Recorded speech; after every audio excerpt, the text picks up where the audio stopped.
Hey everyone, welcome to story में। आज हम बात करेंगे एक फेमस चाइनीज एक्ट्रेस के बारे में जिसके पास सब था। वो फेमस होने के साथ साथ एक्सट्रीमली रिच थी क्योंकि उसका जो हस्बैंड था वो एक बिलियनियर था। इतना पैसा होने के बावजूद ये कपल खुश क्यों नहीं था? तो बात हो रही है बाइजिंग की, who was born in 1983। She was very beautiful and उसे एक्ट्रेस बनना था, जिस वजह से 18 ईयर्स की एज में ना उसने थिएटर वगैरह करना शुरू कर दिया था। उसी दौरान जाओ शंघाई नाम के एक बिजनेसमैन ने उसे देख लिया। जाओ काफी अमीर था, वो एक बिलियनियर था एंड पहले बार 2004 में उसने बाइजिंग को देखा। तब बाइजिंग जो है ना वो 21 ईयर्स की थी और जाओ जो है वो उससे 15 साल बड़ा था। वो 36 ईयर्स का था, शादीशुदा था एंड उसका एक बेटा भी था। पर उसे बाइजिंग ना बहुत ज्यादा पसंद आई। वो उसे डिनर पे लेके जाना चाहता था बट बाइजिंग इंटरेस्टेड नहीं थी। जिसके बाद जाओ ने उसे महंगे तोहफे भेज के इम्प्रेस करने का ट्राई किया, कपड़े, एक्सपेंसिव कार्स, ज्वेलरी, एंड वो इन अ वे ना उसके पीछे ही पड़ गया था। जिसके बाद इवेंचुअली बाइजिंग उससे मिलने के लिए तैयार हुई। अभी जब बाइजिंग जाओ से मिली थी ना तब वो एक एस्टैब्लिश्ड एक्ट्रेस नहीं थी एंड जाओ को पता था कि बाइजिंग को एक्ट्रेस बनना है।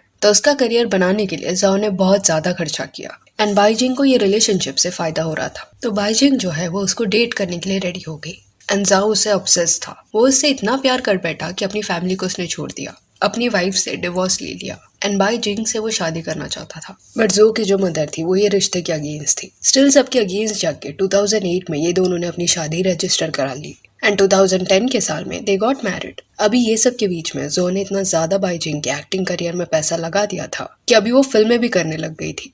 वो एक फेमस चाइनीज एक्ट्रेस बन चुकी थी, तो उसका जो एक्ट्रेस बनने का सपना था वो पूरा हो गया था। Plus she was married to a man who loved her a lot. उसके लिए वो कुछ भी करने को रेडी था and her husband was billionaire. अभी इतना पैसा एंड फेम होने के बावजूद ना बाइजिंग जो है वो जो के साथ खुश नहीं थी। ये कपल में फ्रीक्वेंटली झगड़े होने लगे। इवेंचुअली इनकी लाइफ में एक आदमी आया जिसके बाद ये सब खत्म होने वाला था। बाइजिंग एक मार्शल आर्ट्स एक्ट्रेस थी तो फिटनेस पे वो काफी ध्यान देती, जिस वजह से जो ने एक फिटनेस इंस्ट्रक्टर को हायर किया जिसका नाम था QRU। अभी ये जो ट्रेनर था वो बाइजिंग के एज का था, जिस वजह से जल्दी दोनों कनेक्ट हुए एंड दोनों दोस्त बन गए एंड ट्रेनिंग के चलते काफी टाइम एक दूसरे के साथ वो स्पेंड करने लगे। देखते ही देखते they got involve with each other and इनका अफेयर शुरू हो गया। अभी बाइजिंग को इंस्ट्रक्टर से इतना ज्यादा प्यार हो गया था कि वो अपने पति को छोड़ने के लिए रेडी थी, पर इंस्ट्रक्टर ने उसे ये बोला कि वो ऐसा ना करे क्योंकि अगर वो ऐसा करेगी तो डिवोर्स के बाद उसे पैसे ज्यादा नहीं मिलेंगे। उसका प्लान था कि वो मिलियंस ऑफ डॉलर्स ना जाओ से ले सकते हैं, वो भी फ्रॉड करके। अराउंड $3 मिलियन एंड कुछ कार्स वो फ्रॉड करके लेने वाले थे।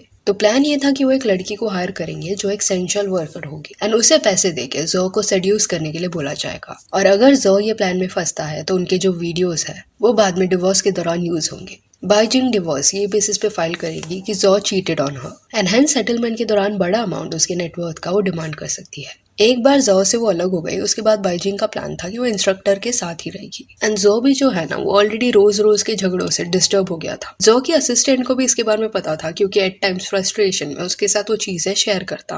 प्लस वो जो बाइजिंग का प्लान भी था वो भी सक्सेसफुल हो गया। जो लड़की उन्होंने भेजी थी वो जो को सेड्यूस करने में कामयाब रही एंड इवन उसने उनके मूवमेंट्स का ना वीडियो भी बना लिया एंड जनवरी 2012 को बाइजिंग ने डिवोर्स के लिए फाइल करने का डिसीजन लिया एंड तब जो की जो मदर है ना वो हॉस्पिटल में एडमिट थी। बाइजिंग जो है ना वो उनसे हॉस्पिटल में मिलने भी गई थी एंड मिलने के बाद उसने जो की मदर को ये बताया कि वो उनके बेटे को डिवोर्स देने वाली है एंड कहा जाता है कि इवन शायद उसका जो इंस्ट्रक्टर के साथ अफेयर चल रहा था उसके बारे में भी जो की मदर को समझ गया था एंड ऑलरेडी उन्हें बाइजिंग नहीं पसंद थी क्योंकि उन्हें ऐसा लग रहा था कि वो उनके बेटे को फंसा रही है।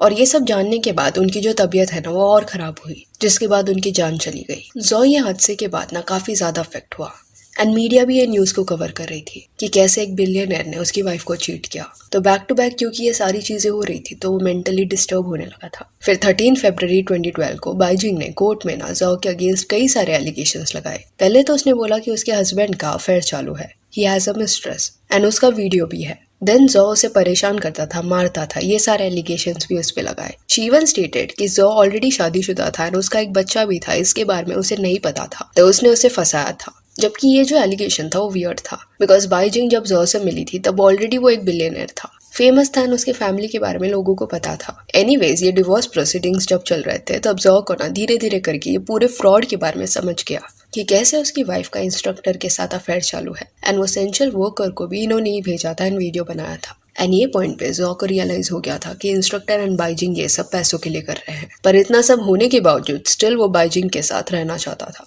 क्योंकि उसके अलावा उसके लाइफ में अभी कोई बचा ही नहीं था। बट जब भी वो उसको बोलता कि वो उसे ना छोड़े, तब हर बार रिस्पॉन्स में बाइजिंग उसे यही बोलती कि she is disgusted by him and wants to leave him. तो जो है ना, वो बाइजिंग को लेके काफी पॉजिटिव था। वो नहीं चाहता था कि बाइजिंग जो है वो उसे छोड़ दे एंड इंस्ट्रक्टर के साथ चली जाए। एंड फिर आया दिन 28 फरवरी 2012 का। डिवोर्स से रिलेटेड बात करने के लिए बाइजिंग जो है ना, वो जाओ से मिलने उसके अपार्टमेंट में चली गई। तब फिर से जॉ एंड बाइजिंग के बीच में ना झगड़ा शुरू हो गया। अभी एग्जैक्टली क्या कॉन्वर्सेशन हुआ था वो तो नहीं पता, पर बाइजिंग को मिलने के बाद सडनली जॉ ने ना अपनी असिस्टेंट को कॉल किया एंड वो तभी काफी गुस्से में था। एंड उसने अपने असिस्टेंट को बोला कि ये जो औरत है वो काफी क्रूअल है and she is bad. And return में उसकी असिस्टेंट जॉ को शांत होने के लिए बोल रही थी, बिकॉज कहीं ना कहीं शी न्यू कि जॉ के साथ क्या हो रहा है। तो असिस्टेंट जो है शी वॉज ट्राइंग टू काम हिम डाउन। बट ये कॉन्वर्सेशन के बाद इट इज सेड दैट कि जॉ जो है ना, वो गुस्से में घर के अंदर वापस गया एंड बाइजिंग को 3 बार उसने चाकू से मार दिया। एंड उससे मारने के बाद एंड में खुद की भी जान ले ली। ये जब इंसिडेंस हुआ तब बाइजिंग 29 ईयर्स की थी एंड जॉ जो था वो 44 ईयर्स का।